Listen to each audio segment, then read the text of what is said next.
তোরা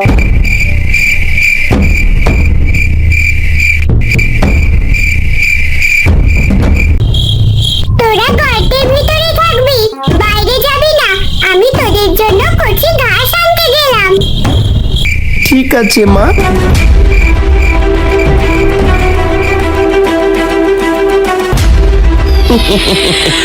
আজ দেখছি কচি কচি শিকার আমার জন্য অপেক্ষা করছে।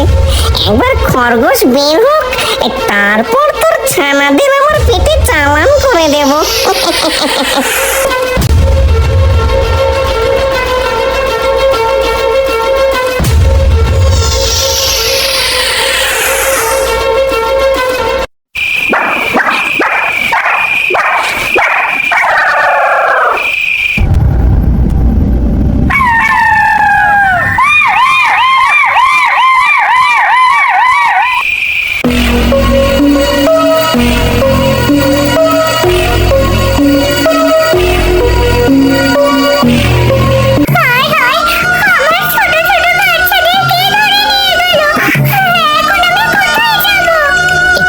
খরগোশ, তোমার আবার কি হলো?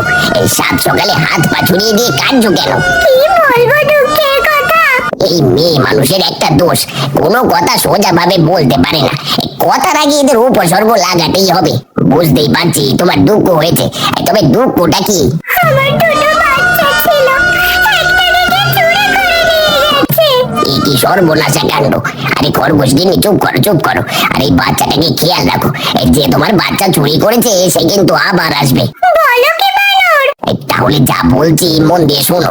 আমার বুদ্ধিমতো কাজ করলে তোমার বাচ্চাকেও চুরি করতে পারবে না। তোমার কানটা আমার মুখের কাছে নিয়ে এসো। আচ্ছা, এবার বলো। তোমার গর্তের সামনে একটা গর্ত তৈরি করো, তার উপর আবর্জনা দিয়ে ঢেকে দাও। এবার যে তোমার ছানা চুরি করতে আসবে সে ওই গর্তে পড়ে যাবে। তুমি তো ভালো বুদ্ধি দিলে, আমি এখনই কাজে লেগে পড়ছি।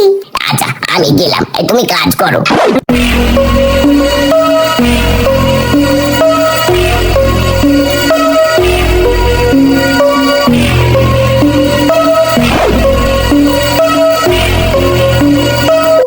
সব কাজ হয়ে গেছে, এবার পাশে গিয়ে অপেক্ষা করতে হবে। যাই, ওই গাছের পাশে গিয়ে লুকিয়ে পড়ি।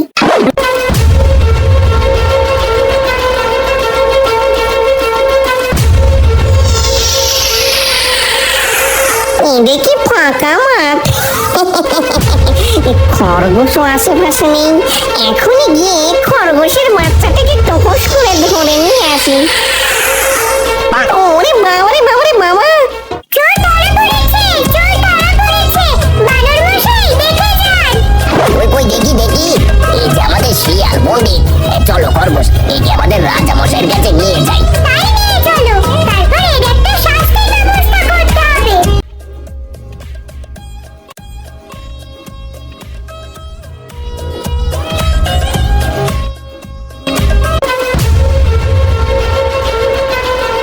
খরগোশ, এবার তোমার সমস্যার কথা বলো।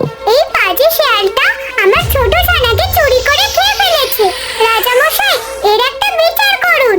এত বড় সাহস, আমার বনে চুরি! আরে বাঘ মশাই, এটা আমার অন্যায় হবে। আমার কথা তো আগে শুনুন। কেন অন্যায় হবে? কি বলতে চাস বল। আমি পথ ধরে হাঁটছিলাম, হঠাৎ খরগোশের খোঁড়া গর্তে পড়ে যাই। তারপর থেকে সবাই আমাকে চোর বলছে। গর্তে পড়ে গেছি বলে আমি চোর। পথ ধরে যেতে গেলে তো যে কেউ পড়ে যেতে পারি। তাও ঠিক। খরগোশ, তুমি শিয়ালকে বাচ্চা চুরি করতে দেখেছো? না বাঘ মশাই। তাহলে তোমরা না দেখে শিয়ালকে ধরে নিয়ে আসলে কেন? কিন্তু বাঘ মশাই, শিয়াল তো। কোনো কিন্তু নয়, শিয়ালকে এখনই ছেড়ে দাও। শুধু আমাকে হয়রানি দিয়ে তোমরা, কি আর করা যাবে। তাহলে আমি চলি বানর মশাই।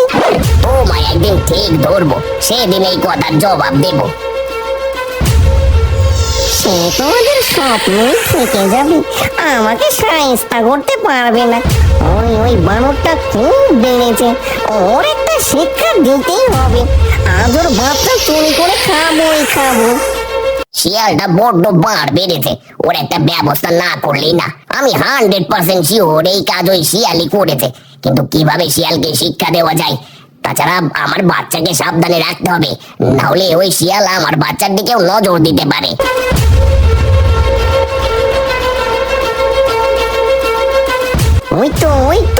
শুয়ে রয়েছে, এবার পা টিপে টিপে বাচ্চাকে তুলে নিয়ে আসি।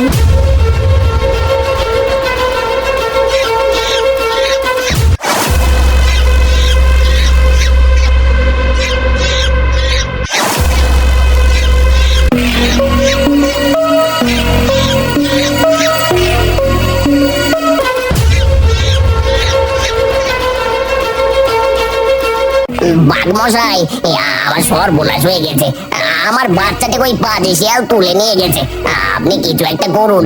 দেখো, প্রমাণ ছাড়া তো আমি কিছু করতে পারছি না। আমি প্রমাণ দিতে পারি যদি আমার কথা মতো কাজ করেন। কি কাজ? আপনি শিয়ালকে ডেকে আনেন। কে আছিস? শিয়ালকে ডেকে আনতো। বাঘ মামা, আমাকে ডেকেছেন? শিয়াল, আবার কি শুরু হলো?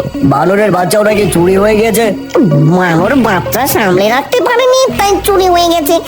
এতে আশ্চর্য হওয়ার কি আছে? আমার বাচ্চা তো চুরি হচ্ছে না। বাঘ মশাই, এই চোর যা শুরু করেছে, কয়েকদিন পর আপনার বাচ্চাও চুরি করবে। কি বললে? আমার বাচ্চা চুরি হবে? কার ক্ষমতা আছে আমার বাচ্চা চুরি করার? বাঘ দেখছি খুব উঠছে, খুব উঠছে। আজ বাঘের বাচ্চাই চুরি করে খাবো। কার এত সাহস এই যে বাঘের বাচ্চা চুরি করবে? এবার শিয়ালকে একটু উস্কে দিতে হবে। সেই চোরের বুদ্ধি থাকলে ঠিকই বাঘের বাচ্চা চুরি করতে পারবে। কি বলো শিয়াল মশাই, চোরের কি এত বুদ্ধি আছে? অবশ্যই আছে। না মানে আমি কি করে জানবো সেই চোরের বুদ্ধি আছে কিনা? না জানলেই ভালো। তাহলে আজ রাত্রেই দেখা যাক চোরের বুদ্ধি আছে কিনা। এত না বকে এখন বাড়ি যাও তো। এখন আমি ঘুমোবো, খুব ঘুম পাচ্ছে। সবাই নিজের কাজে যাও।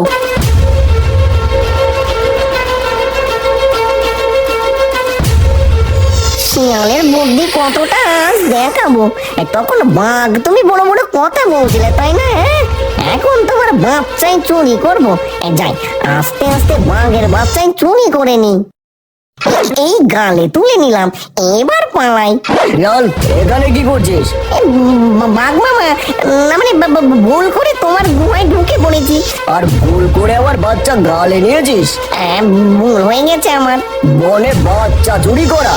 তবে রে, মাফ করে দাও। তোর মতো পাজি শিয়ালের বাপ, তুই শুধু একবার দাঁড়া, তোকে আমি দেখাচ্ছি। আমা, বাঁচাও। আজকে আমার হাত থেকে তোকে কেউ বাঁচাতে পারবে না। দেখে তো বন্ধুরা, মিথ্যে বলে বেশি দিন চলা যায় না। তোমরাও সবসময় সত্য কথা বলবে। তাহলে আজকের মতো বাই। এখানেই শেষ হয় আজকের গল্প।